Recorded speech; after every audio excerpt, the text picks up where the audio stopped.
A linha da vida de Eloy Davis de Oliveira foi muito difícil no início, né? Eu sou de uma família muito grande, sou 14º filho. Minha mãe faleceu de parto e eu não a conheci, mas me lembro perfeitamente. Eu tinha 1 ano e 9 meses.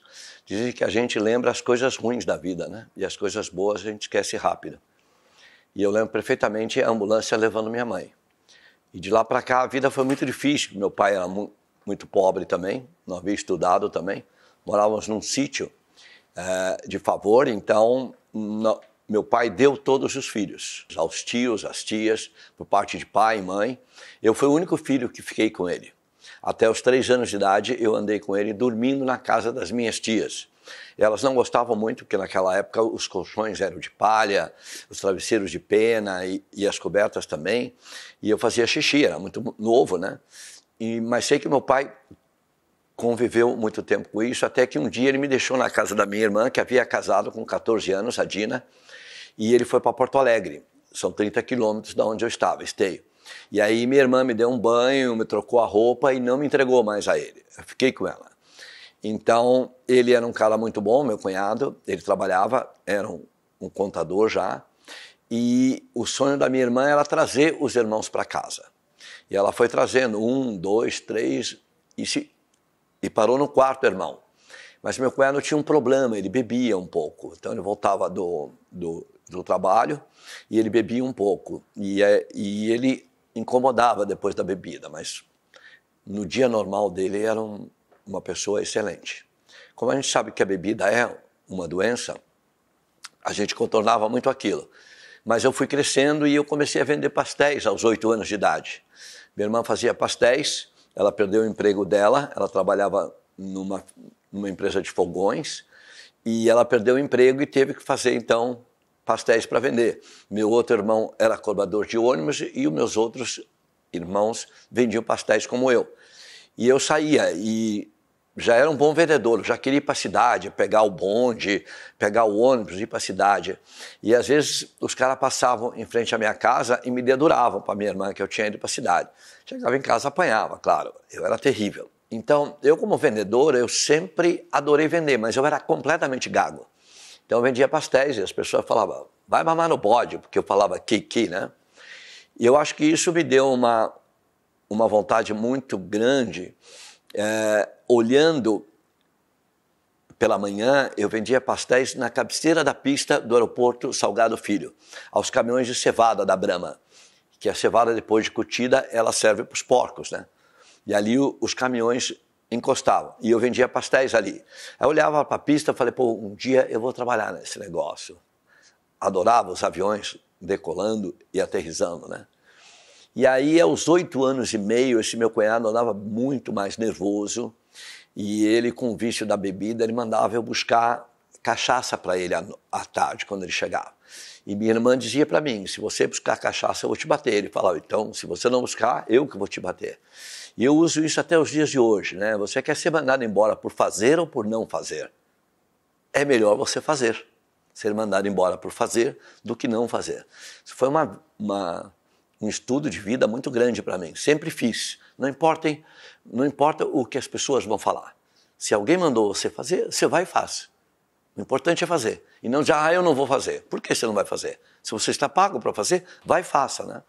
Isso é uma linha de vida que eu mantive. E aí, num dia desse, ele me deu, então, o dinheiro e a garrafa, e eu joguei a garrafa fora e fugi de casa. Falei que não ia mais voltar. Mas claro que aquilo já estava muito preparado na minha cabeça de ir embora de casa.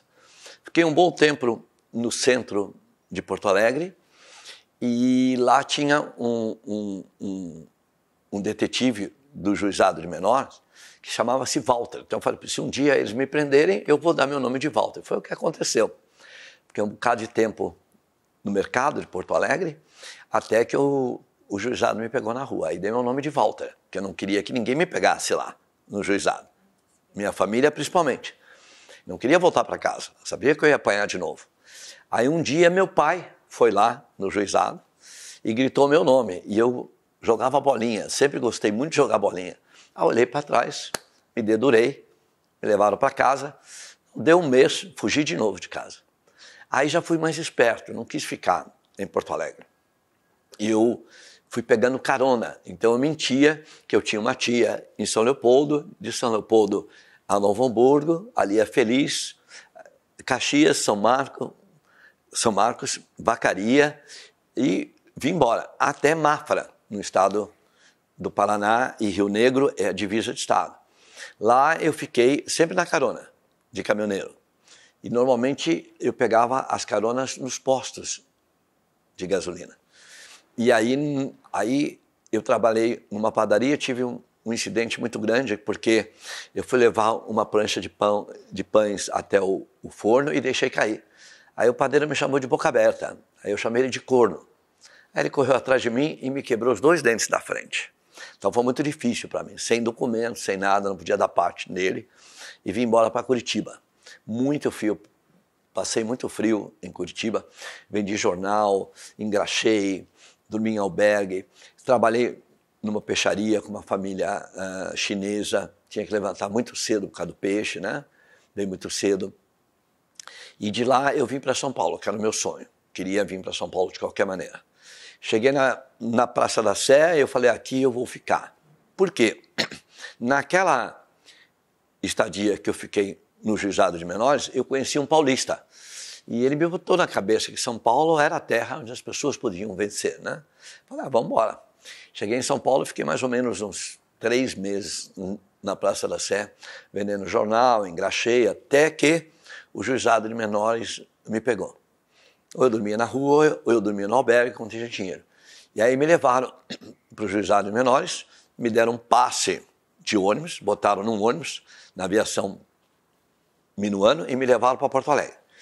Aí fiquei lá, um dia, me deixaram lá, eu fui numa revenda Volkswagen, a Panambra, entrei lá e falou, ô tio, eu sou de São Paulo, já com sotaque paulista, são de São Paulo, vim procurar a minha tia e não encontrei. Eles fizeram uma vaquinha, comprei o ônibus e voltei para São Paulo. Nem fui para casa. Não queria voltar para casa. Eu queria voltar para São Paulo. E aqui em São Paulo fiquei já não, então, muito tempo na Praça da Sé, porque eu sabia que ali eu ia preso. E eu fui para a Estação da Luz, já ainda na rodoviária antiga de São Paulo. Lá fiquei um bom tempo, engraxei também, vendi muito jornal. E um dia meio triste já, um dia você vende, um dia você não vende, um dia você dorme em albergue, um dia você dorme em banco. E aí eu fiquei um bom tempo, voltei para a Praça da Sé e lá conheci um senhor sentado na guia de ônibus, no ponto de ônibus, de shorts, uma Sete Vida, que é uma sandália, uma camiseta. Esse senhor chegou e falou, o que você está fazendo aí? Eu falei, eu fugi de casa, eu não tenho família nesse momento, estou aqui. E ele me levou para a casa dele, no Tucuruvi, no Parque Rodrigues Alves, chamava senhor Manuel ele. Eu tive uma neta dele, trabalhou conosco aqui muito tempo, agora tem uma agência de viagem. Ele me levou para lá, ele era adventista, a esposa adventista, isso foi muito bom para mim. E eles me deram uma orientação muito boa até os 12 anos e meio de idade. Eu trabalhava, ajudava as crianças, eu tinha 3 filhas que tinham voltado para casa, então eu fazia as mamadeiras, lavava a louça, areava as panelas, limpava o pátio, o chão. E aos 12 anos eu vim trabalhar numa casa de mala, na estação rodoviária, entrega de mala nos hotéis. Ali chegava o pessoal do norte, do sul, para comprar coisas na Zé Paulino, ou ali ou aqui, e eu entregava as malas nos hotéis. E mais uma saudade incrível da família. Queria ver minha irmã, meus irmãos, mas nunca voltei, não. Tinha medo de voltar para casa. Sabia que minha irmã andava me buscando. A ideia, então, que eu conheci um gaúcho e um catarinense que me botou na cabeça, vamos para o Rio, vamos para o Rio, vamos para o Rio. Eles já viviam um pouco de mulher, os dois, né? A gente vai no Rio, vai encontrar uma mulher com um cachorrinho, a gente vai vencer. Olhei aquilo, cheguei na família, falei, acho que eu vou embora para o Rio, eu tenho uns amigos agora, a gente vai arrumar emprego lá e vai embora. Mas eu não tinha documento. E no Viaduto do Chá, em frente ao prédio da prefeitura hoje, tem um edifício com um cartório que ele representa todos os cartórios do Brasil. Quando você perde os seus documentos, você pode ir lá e pegar a tua certidão de nascimento. Só que a minha levou muitos meses. E eu já havia dito para a família que eu ia embora. Já tinha saído da empresa. Já estava sem dinheiro de novo. E eu fiquei muito desesperado. Aí eu cheguei lá no viaduto do chá e eu falei, acho que eu vou cair daqui, vou saltar daqui, acho que eu vou resolver meu problema. E graças a Deus isso não aconteceu. E naquela época existia um carro novo, o Corcel. Falei, se eu cair em cima dele e não morrer, eu estou salvo. Mas se eu cair na frente dele e morrer, eu estou ferrado, né? Mas aquilo passou. Graças a Deus eu não fiz aquilo, mas foi momentos da minha vida muito difíceis. Como é que eu ia para o Rio sem documento, né? E eu precisava tirar a carteira do trabalho. Naquela época, com 12 anos, se tirava a tua carteira do trabalho. Hoje você não pode, é crime. Não entendo disso. Você pode matar, você pode roubar, mas não pode trabalhar. Até os 16 anos. Tudo errado, né? Sendo que em outros países os jovens trabalham muito cedo. E por ordem do pai, da mãe, né? E é bom trabalhar. Trabalhar é digno, é muito digno. Com isso tudo, eu fui para o Rio. A gente entrou, então, 6 horas da manhã, mais ou menos a gente chegou lá e foi para uma posada no Flamengo, de um português. E fomos para a praia. Eu nunca tinha visto o mar na minha vida.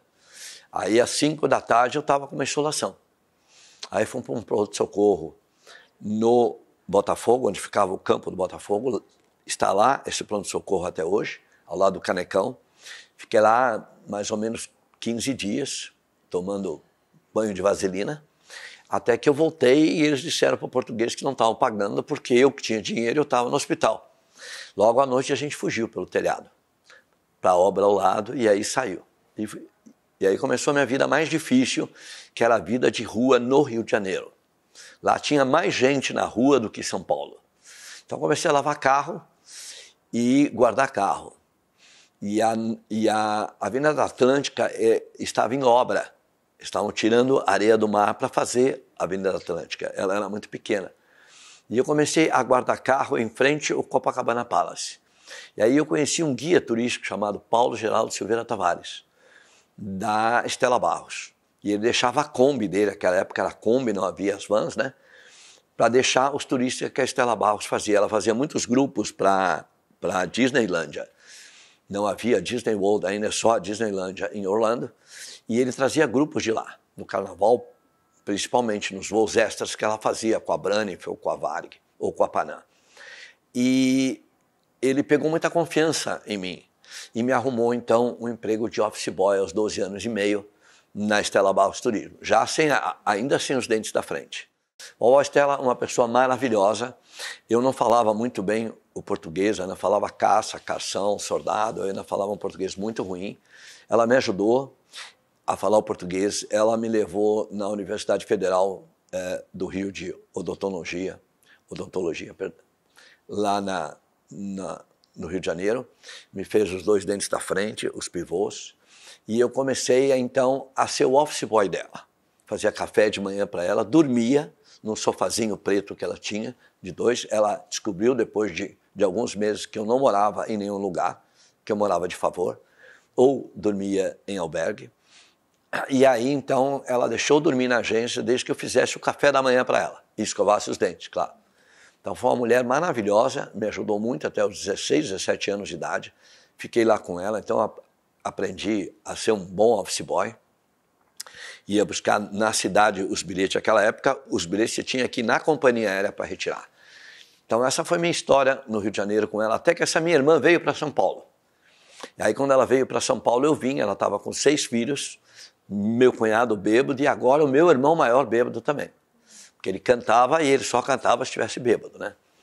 E ele não teve muita sorte nessa vida de cantor, mas ele estava mal. Então, eles vieram para um hotel na estação rodoviária de São Paulo, antiga ainda, Hotel Rodrigues se chamava.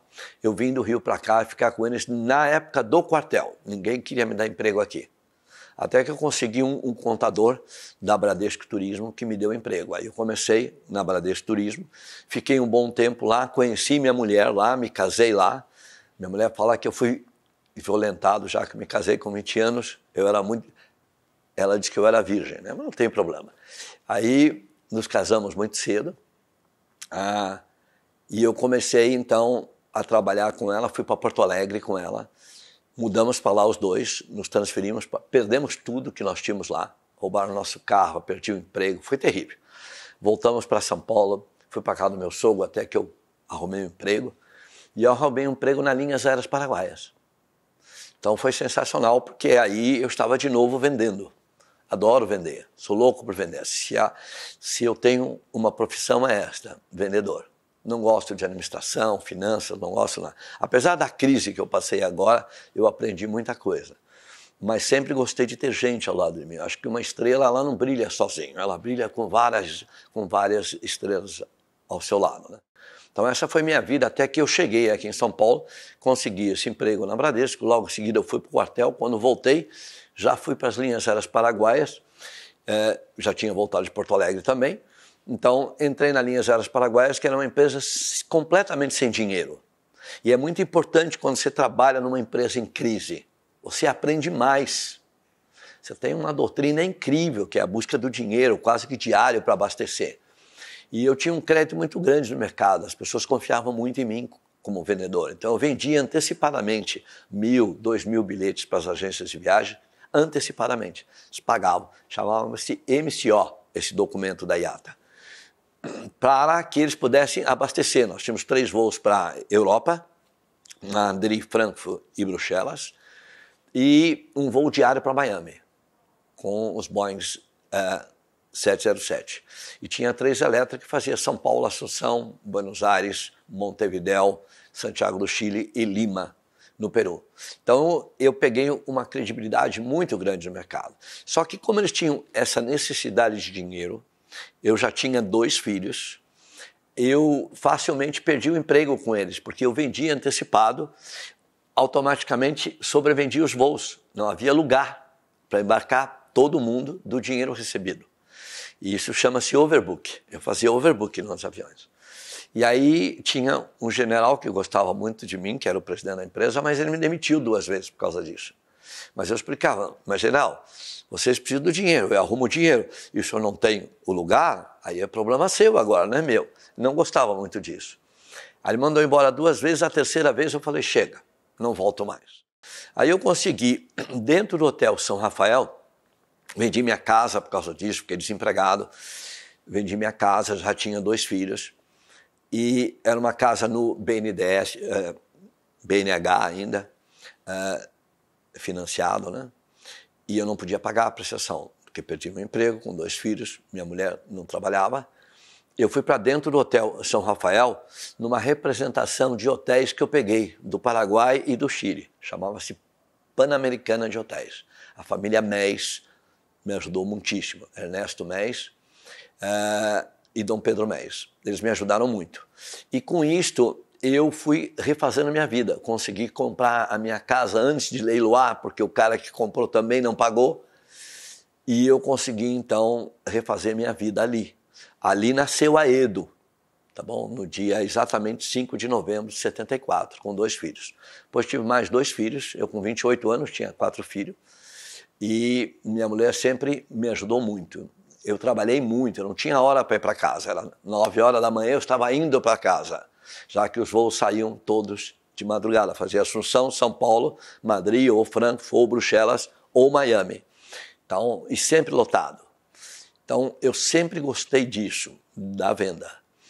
Até que, em 79, eu tive que abrir a Flytour junto com a Edo, que chamava-se Edo, e a Embratur queria que quem representasse mais que 2 companhias aéreas tivesse Embratur. Aí eu abri, então, a Flytour. Então, nesse longo da vida, a gente foi se tornando a maior empresa latino-americana de emissão de bilhete. Não houve nenhuma agência de viagem na IATA que emitisse tanto bilhete como a Flytour. Nos anos 90, eu abri, então, depois de estar líder no mercado, já com quase 1.000 colaboradores, eu abri, depois da consolidadora, a Flytour Business Travel. Depois abri, logo em seguida, a Flytour Franchise. Depois abri a Flytour Operadora. E, por último, eu tinha aberto a Flytour Eventos. Então, fui abrindo uma série de empresas e, com isso, a gente cresceu muito. Infelizmente, eu tive uma H1N1 há 10 anos atrás e aquilo me prejudicou muito. Eu fiquei uma semana na UTI e peguei muitos problemas com isso de saúde. 3 anos depois, eu tive toda a parte óssea muito debilitada. Então, eu perdi todos os ossos do maxilar inferior e superior. Daí eu tive que ir para os Estados Unidos fazer esse tratamento lá. Só havia lá esse tratamento, que é criar osso. Você tira parte da sua medula e cria o osso, para que eu botasse novamente os dentes. Imagina, um dente precisa no mínimo 3,20 milímetros para uma raiz. Eu estava com 2,20. Perdi todos os dentes, né? Então eu fiz lá um tratamento que levou mais ou menos 4 anos. Voltei aqui, encontrei um pouco a minha empresa em crise, uma crise grande. Eu voltei em setembro de 2019. E já estava então fazendo uma visão nova da empresa. E aí veio a Covid. Ela me pegou de cheio a Covid, com 2.000 funcionários, né? Uma responsabilidade grande, 43 escritórios no Brasil. Foi a minha maior crise de todas as crises que eu passei.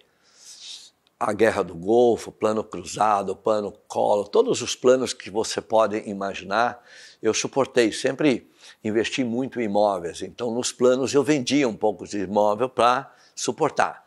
Mas esta crise não, esta crise me abateu fortemente porque... primeiro, a gente não mandou nenhum funcionário embora. Tínhamos uma venda de quase 600 milhões de reais mês, ou 6 bilhões de venda ano. E, de repente, a gente se encontrou que o mês de abril, a gente vendeu 5 milhões de reais. Com uma venda e com uma folha de 15 milhões de reais mensal. Então, eu, minha família, minha esposa, meus filhos, a gente botou todo o patrimônio que a gente tinha na empresa. Os sócios, naquele momento, também. Então, a gente conseguiu um acordo com os sócios, eles saíram, meu filho, que era o presidente, também saiu, a gente precisava tirar as despesas e eu fiquei na empresa. E com o grupo que eu fiquei, eu passei praticamente toda a pandemia. Certamente, eu contratei uma empresa grande, global, Álvares Marçal, e eles me ajudaram muito no fluxo de caixa, no Caixa Banco, então. Eles me ajudaram muito com as dívidas que eu tinha. A empresa já tinha dívida quando eu cheguei, tinha uma dívida grande. A operadora tinha uma das empresas tinha uma dívida grande. A gente teve que administrar isso com a Álvares. A Álvares também, eu contratei um setor da Álvares para impostos, para cuidar dos impostos. A gente nunca sonegou, não gosto de sonegar. E a ideia toda foi que minha esposa, minha família e todos os colaboradores naquele momento me ajudaram muito, porque eu não tinha dinheiro para mandar embora. Eu não tinha dinheiro para mandar embora. E eu fiquei numa situação bastante difícil, porque volta maio, volta junho, volta setembro, volta dezembro e não volta. O mercado não voltou. E nós éramos fortes mesmo em business travel. E a clientela de business travel toda parou, por questões de segurança. Mas eu fiquei com aquele problema na mão administrando. E aí eu pedi para a Álvares, então, ir para o mercado para botar à venda a empresa. Falei com a minha esposa, ela topou, os sócios também toparam. Tínhamos 2 sócios minoritários de mercado também. E nós conseguimos, depois de um bom tempo, de encontrar, então, o que a gente chama de anjo, a estrela, o Marcelo. E o Marcelo, então, me ligou e falou, olha, eu tenho interesse em conversar com você. Mas aí eu falei, puxa, ele de Belo Horizonte, nunca esteve em São Paulo, eu conheci o pai maravilhoso, a mãe também, mas será que ele vai topar isso? É uma grande etapa da vida dele, né? Para minha sorte, ele topou, ele veio, ele fez um contrato comigo, então, em abril do ano passado, de 2021, entrou na empresa, diretamente entrou na empresa, nós administramos juntos um due diligence de 6 meses, juntamente com os advogados do fundo que ele constituiu, mais o banco que ele participa, mais a Álvares Marçal, os nossos advogados, fizeram um trabalho maravilhoso e em outubro do ano passado a gente firmou então a venda total, que já havia sido feita em abril para o Marcelo, ratificamos. E de lá para cá eu tenho esse companheiro, que eu chamo ele de anjo, que é um cara sensacional, não tem medo daquilo que pegou, tem uma facilidade incrível. É um investidor, mas ele é um facejador mesmo, é um cara que mete a mão, ele gosta de fazer. Isso é muito bom. E eu continuo aqui com ele me convidou para ficar no conselho, isso me deixa muito feliz. Não tenho um cargo efetivo, eu digo que eu sou conselheiro fixo, né? Eu estou radicado aqui das 7 às 7, adoro o que eu faço, gosto de fazer. Agora estou visitando os clientes, que é aquilo que eu faço. Então eu acho que eu devo tudo isso a essa estrela que cada um de nós deve ter. E eu chamo que todos nós somos especiais. Todos nascemos especiais. Só temos que usar isso.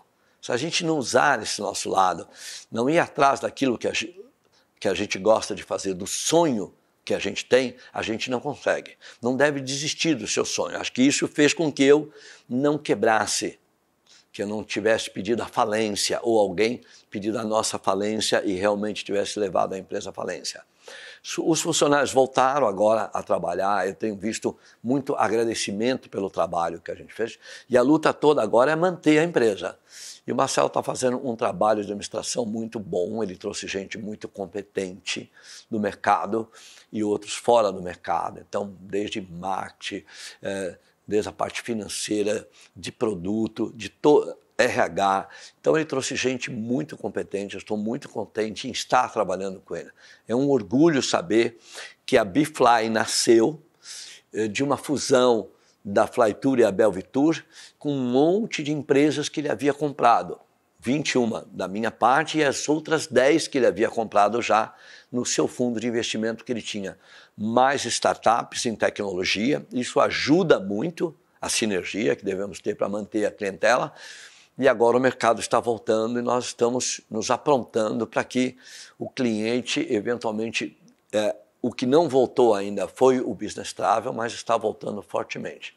Então eu digo para você que eu realizei um sonho de vida maravilhoso. Estou muito contente em estar ao lado do Marcelo e eu espero que Deus abençoe muito a ele e a toda a família, porque, imagina, ele já estava aqui em São Paulo toda semana, né? Mas não estava num valor tão alto como esse. Aqui tem um comprometimento de hoje de 1.500 colaboradores, né? E ele leva muito bem isso me chama bastante atenção. Parece que ele tem uma experiência muito longa e o maior de tudo isso, acho que o maior brilho, não foi vender para um fundo que não tem conhecimento da indústria, foi vender para um fundo de uma pessoa que nasceu na indústria. E esse é o grande valor para o mercado. Somos agentes de viagem, somos prestadores de serviços.